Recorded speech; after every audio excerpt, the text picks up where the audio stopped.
मुख्यमंत्री मनोहर लाल का एक ही उद्देश्य है कि हरियाणा के हर किसान की आय दुगनी की जाए, जिससे प्रदेश का अन्नदाता खुशहाल और प्रगतिशील बने। इसी लिहाज से दूसरे राज्यों के मुकाबले हरियाणा में सबसे ज्यादा फसलें एमएसपी पर खरीदी जा रही हैं, जिसके तहत 15 से 16 फसलों को एमएसपी पर खरीदा जा रहा है। इसके अलावा हरियाणा की मनोहर सरकार ने सूबे में जल प्रबंधन को भी बेहतर किया, जिससे किसानों को सिंचाई करने में कोई परेशानी न हो। इस बेहतर जल प्रबंधन की वजह से ही हर टेल तक पानी पहुंच चुका है और कोई ऐसी टेल नहीं बची जहां पानी ना पहुंचा हो। सबसे ज्यादा फसलें हरियाणा में एमएसपी पर ली जा रही हैं। ऐसा हमारा अनुमान है कि 15-16 फसलें हम हरियाणा में एमएसपी पर खरीद रहे हैं। कोई प्रदेश इतनी संख्या में फसलों को एमएसपी पर नहीं खरीदता है। जहां तक पानी का विषय है, पानी प्रबंधन भी हमने बहुत ही बढ़िया प्रकार से उसको किया है। आखिर हमारे प्रबंधन के कारण से ही पानी टेल तक पहुंचाने का काम हमने किया है।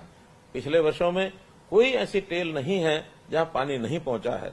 वर्षा के इन 4 महीनों में दूर दराज के जो हमारे तालाब हैं, जो सरोवर हैं, जो वो सब सूखे रहते थे, उनमें भी पानी हमने भेजा है।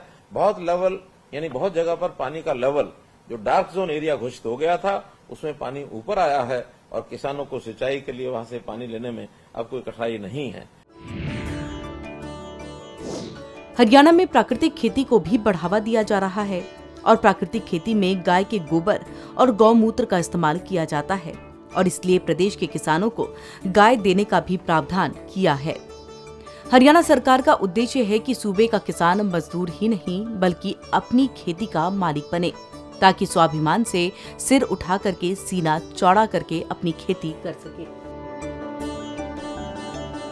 वहीं मार्केटिंग के लिए भी हरियाणा सरकार बहुत से प्रयास कर रही है, जिसके तहत गन्नौर में अंतर्राष्ट्रीय फल और सब्जी मंडी का निर्माण किया जा रहा है, जो जल्द ही शुरू हो जाएगी। तो इसी के साथ ही पिंजौर में सेब की मंडी शुरू की गई है, जिसका लाभ सूबे के किसानों को मिल रहा है। हरियाणा सरकार के सहयोग से सूबे में जिस तरह से प्रगतिशील किसानों की संख्या बढ़ रही है, उससे ये साफ है कि प्रगतिशील किसानों की संख्या हजारों से लाखों तक पहुंचने में ज्यादा समय नहीं लगने वाला। और ऐसे में एक प्रगतिशील किसान सावरा खोट से आपको हम मिलवा रहे हैं, जो एलनाबाद खंड के गांव भूरटवाला में बागवानी के तहत खेती कर रहे हैं। उन्होंने बताया कि उनके पिताजी ने 20 साल पहले परंपरागत खेती छोड़ करके बागवानी को अपनाया था, जिसके बाद उन्होंने इसे आगे बढ़ाते हुए बागवानी करनी शुरू की। प्रगतिशील किसान सावरा खोड ने बताया कि परंपरागत खेती में लागत और मेहनत ज्यादा है, जबकि मुनाफा कम होता है और इसलिए वो बागवानी करते हैं। बागवानी में आमदनी अच्छी है। आपने परंपरागत खेती को क्यों छोड़ा और बागवानी की तरफ कैसे बढ़े, मतलब कैसे प्रेरित हुए आप? बागवानी की तरफ जी, वैसे तो मेरे पिताजी ने लगाए थे ये पौधे, 20 साल के पौधे हैं और हमारा बाग पहला बाग था इस गांव का जो लगने वालों में से था। उस समय पे जैसे एक विचार था कि आगे परंपरागत खेती को धीरे धीरे छोड़ के कुछ नया अच्छा बागवानी की तरफ बढ़ने की एक विचार लेके हमने शुरू किया था। उसी को ही आगे हम और बढ़ा रहे हैं और उसमें आमदनी अच्छी है और अच्छा मतलब परंपरागत खेती से थोड़ा अच्छा ही बचत रहती है। प्रगतिशील किसान सावरा खोट बागवानी के तहत फलों के साथ साथ सब्जियों की खेती भी करते हैं। वो बताते हैं कि उनका बाग देखकर गांव में कई किसानों ने बाग लगाने शुरू किए और मौजूदा समय में 100 से 150 एकड़ के करीब क्षेत्र में बागवानी की जाती है। आपने 20 साल कहा, तो 20 साल पहले कितने बाग थे और आपके लगने के बाद कितने किसानों ने और प्रेरित होकर लगाया? हमारा बाग गांव में लगने के बाद लगभग 10-15 और किसानों ने बाग लगाए हैं। लगभग करीब अब इस गांव में 100 से 150-200 एकड़ के करीब बागवानी का एरिया आ चुका है। उन्होंने कहा कि हरियाणा सरकार की कल्याणकारी योजनाओं का लाभ सूबे के किसानों को भरपूर तरीके से मिल रहा है, जिसके तहत ड्रिप इरिगेशन पर सब्सिडी और पौधे खरीदने पर भी सब्सिडी मिल रही है। तो इसी के साथ 3 साल तक पौधों की देखभाल करने के लिए भी पैसे सरकार दे रही है। इसके अलावा प्राकृतिक खेती को अपनाने पर भी सरकार काफी सहयोग कर रही है। शुरू में परंपरागत हाँ। खेती से हट के किसान अगर कुछ करना चाहे तो सरकार की कोई ऐसी योजनाएं हैं जिसका लाभ मिल सकता है? सरकार की भी काफ़ी योजनाएं चल रही हैं। ड्रिप इरिगेशन पे सरकार आपको सब्सिडी दे रही है, पौधे खरीदने पे आपको सब्सिडी दे रही है, उसके बाद 3 साल तक पौधे की मेंटेनेंस के भी पैसे सरकार की तरफ से आपके खाते में आ जाएंगे।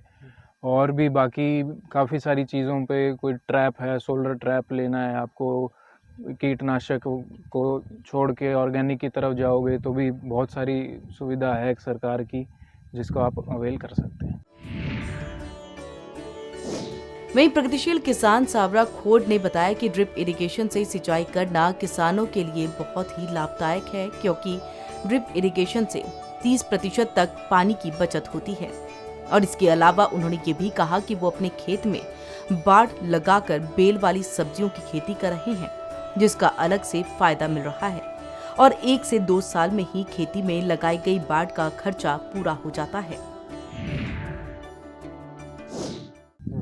और ड्रिप इरिगेशन मतलब कितना पानी बच जाता है? ड्रिप इरिगेशन से तो बहुत पानी बच जाता है। आप मानोगे नहीं कि 1 साल में हम फ्लड पानी जो जितना लगाते हैं वो ड्रिप से दें तो हम कम से कम 3 से 4 साल वो सेम पानी को ड्रिप से दे सकते हैं। तो 30% पानी की बचत आराम से हो रही है उसमें। हाँ, हमने देखा कि आपने जो अपने खेत है उसके चारों तरफ जो बाड़ की हुई है, हम साधारण हाँ जी। भाषा में, उस पे भी आपने कुछ ना कुछ सब्जियां लगा रखी है। बाढ़ पे जी बेल वर्गीय सब्जियां हम लगा के, बाढ़ का जो खर्चा हुआ है, पहले किसान सोचते हैं बाढ़ लगाएंगे तो खर्चा होगा, बाढ़ का खर्चा 1-2 साल में आपकी वो सब्जियां कवर कर देंगी। तो उसका ये भी फायदा हो गया कि बाढ़ का खर्चा आपका कवर हो गया और एक आमदन भी आ गई आपकी। उन्होंने कहा कि वो सीधे खेत से ही ऑर्गेनिक फल और सब्जियों को बेच रहे हैं, जिससे उनका ज्यादा मुनाफा हो रहा है। इसके अलावा खेत के बाहर ही स्टॉल लगा करके लोगों को ऑर्गेनिक फल और सब्जी के फायदे बताकर प्रेरित भी करते हैं। इसके साथ मंडियों में भी फल और सब्जियों को बेचते हैं। सेलिंग डायरेक्टली भी हम कोशिश कर रहे हैं कि हम डायरेक्ट सेल करें, हमारे खेत से ही मेन रोड पे स्टॉल लगा के लोगों को थोड़ा जागृत करें कि हाँ ये हमारी ऑर्गेनिक है, बिना जहर मुक्त खेती है सारी। वो डायरेक्ट भी मार्केटिंग कर रहे हैं। अदरवाइज मंडी में भी हमें जाना पड़ता है, मंडी में भी बिक्री हो जाती है। ज़्यादा फायदा किसमें है? ज़्यादा फ़ायदा सर डायरेक्टली बिक जाए तो बहुत ही अच्छी बात है। डायरेक्टली बिक जाता है तो हम मंडी के चक्कर नहीं काटने पड़ते हमें, पास में हमारा खेत से ही बिक जाता है। कुछ 2 पैसे फालतू ही बनते हैं किसान को, क्योंकि मंडी में तो आप जानते ही हो कैसा हिसाब रहता है। मंडी में तो मंडी वाला आड़त अपनी आड़त काटेगा और आगे जो जहाँ पे देगा बीच में अपना भी मार्जिन इससे खरीदने वाले को भी फायदा होता है? इससे खरीदने वाले को भी बहुत फ़ायदा होता है, क्योंकि मंडी में तो मंडी से आप सब्जी खरीदोगे तो लगभग तुड़ाई के 2 दिन हो जाएंगे उसको। आज मैं तोड़ूंगा, शाम को जाएगी, कल बिकेगी, परसों आप खरीदोगे। यहाँ से क्या, मैंने सुबह तोड़ी, दोपहर में शाम को बिक गई, अगले दिन फिर मैंने तोड़ी, फिर बिक गई, हाथों हाथ बिक जाएगी। तो उसका टेस्ट भी बहुत अच्छा मिलेगा आपको और वो बहुत ही फ्रेश रहेगी।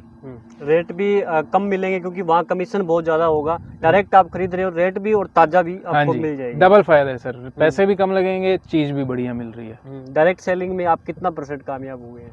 डायरेक्ट सेलिंग में हम लगभग 10 से 15-20% कामयाब हुए हैं, जो बढ़ रहा है, जो आगे और कोशिश करेंगे इस साल और उसे बढ़ाएं। लगभग कोशिश करेंगे कि 50% हमारा जो भी पैदा है उसको हम डायरेक्ट ही सेल करेंगे।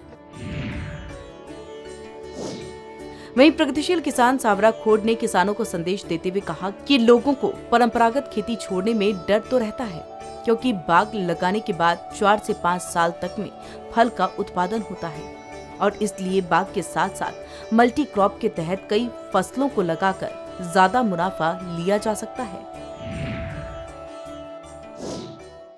किसान डरता भी है, उसके मन में एक डर भी रहता है तो कि वो परंपरागत खेती को छोड़ना नहीं चाहता क्योंकि उसकी आदत बन चुकी है। तो उस किसान के लिए आपके पास क्या मैसेज है? परंपरागत खेती से थोड़ा छोड़ना तो मुश्किल होता ही है। शुरू में हमें भी दिक्कत हुई थी, क्योंकि बाग आपने लगा दिया, तुरंत तो पैसे वो देगा नहीं, 4-5 साल बाद उसके पैसे आने लगेंगे। तो उसके लिए भी एक ऑप्शन है कि आप बाग छोटा है तो बीच में आप परंपरागत खेती ले लो, 2-3 साल आप उसको लोगे तो इतने में आपका बाग बनने लग जाएगा, तो आपको लगेगा कि हाँ कुछ आमदनी यहाँ से आ जाएगी, कुछ वहाँ से आ रही है, तो धीरे धीरे छोड़ सकते हैं आप उसे। छोटे से छोटे शुरुआत एरिया करें, से शुरू करके धीरे धीरे आप बढ़ा सकते उसको हैं। बढ़ाते रहें। जी। ठीक। प्रगतिशील किसान सावरा खोड ने बताया कि पानी की बचत के लिए ड्रिप सिंचाई और मल्चिंग विधि से कम पानी में ज्यादा पैदावार होती है और पपीते के साथ कॉटन, जबकि किन्नू के साथ मूंगफली और दाल की फसलें ले रहे हैं। हमारे पास पपीता है इधर, और आप इधर देख सकते हैं कॉटन भी है। इसमें से हमने चुगाई कर ली है, बस ये थोड़े बहुत बकाया है जो टिंडे वगैरह बचे हैं। इसके अलावा आप ये देख सकते हैं पपीते का अच्छा फ्रूटिंग आई हुई है यहाँ पे। तो हम इसमें फ्रूट क्रॉप्स और पिछले कॉटन से पहले हमारे पास यहाँ पे तरबूज भी थे, बीच में ही पपाया है। तो जैसे ही एक फसल ख़त्म होती है दूसरी फसल से आपकी एक आमदनी आनी शुरू हो जाएगी। तो इससे जो है लगातार किसान का एक आमदनी का चक्कर बनता रहता है। इसमें साथ में हमने नीचे मल्चिंग भी बिछा रखी है, जैसे आप देख सकते हैं। जी सर, ये मतलब ऐसे ये सर हमने जो हमारी फेंसिंग करी हुई है उसके ऊपर हमने बेल वर्गीय सब्जियां चढ़ाई, जैसे ये तोरी है। इसको लगभग हमने दूसरे महीने में इसको लगा दिया था, और ये लगभग इसको आप देख सकते हो 6-7 महीने हो गए, और ये फूल वगैरह पूरे भरे हुए हैं इसमें। मुख्यमंत्री मनोहर लाल और कृषि एवं किसान कल्याण मंत्री जेपी दलाल के नेतृत्व में लगातार किसानों का ख्याल रखा जा रहा है और प्रदेश का किसान कैसे फलेगा फूलेगा और किसानों को किसी तरह की कोई परेशानी ना हो, इसी उद्देश्य से कार्य किए जा रहे हैं ताकि सूबे का किसान मजबूर नहीं मजबूत बने।